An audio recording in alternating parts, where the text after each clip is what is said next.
Hello mga loves!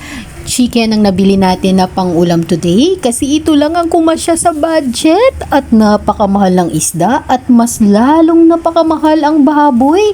Kaya bumili na lang ako ng 2 hita. Sakto lang to kasi meron pa kaming natirang laing from last week na nakalagay sa freezer. Mag-iinit lang tayo mamaya ng konti para pang partner sa ating chicken barbecue.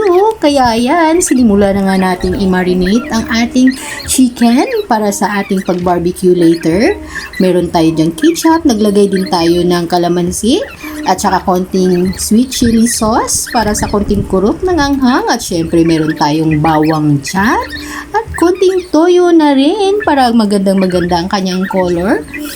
Lagyan lang natin siya ng mga hiwa para incorporate talaga yung kanyang lasa ng ating marinade at syempre naglagay ako dyan ng konting honey para sa twist naman at kakaibang flavor ng ating chicken barbecue at syempre hindi pwedeng tikman ang napakayaming honey at ayan na nga, ready na yung ating chicken barbecue at syempre tinikman natin yan kung tama na yung alat ng ating chicken barbecue.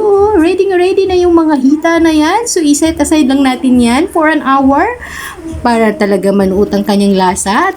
At habang nakaset aside ang ating marinade, ay hinahanda naman natin ang ating ihawan at gumamit lang tayo dyan ng mga baon ng nyug. At aba, meron na discover si Mr. Imbis na hipan ay gumamit ng air pump para sa mga lobo. At ito na ang bagong paraan para sa mabilis na pagpapaapoy mga loves. So ayan, nakasalang na nga yung ating chicken barbecue. At maya-maya lang yan. Medyo matagal-tagal yung atin itong pag-ihaw. Kasi hilaw yung manok. Kasi yung ibang nagbabarbecue ay nilalaga muna nila. Pero since ayaw nating mawala yung lasa ng ating chicken, ay lulutuin natin yan siya ng slowly lang para masarap talaga yung ating chicken barbecue. So ayan, magandang-maganda na yung kulay. At hindi nga nagtagal, ay luto na yung ating hinihandang chicken barbecue. At napakayami nito mga loves.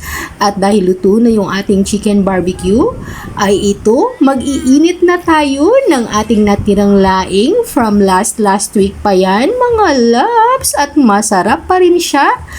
Okay pa naman siya kasi nakalagay siya sa freezer.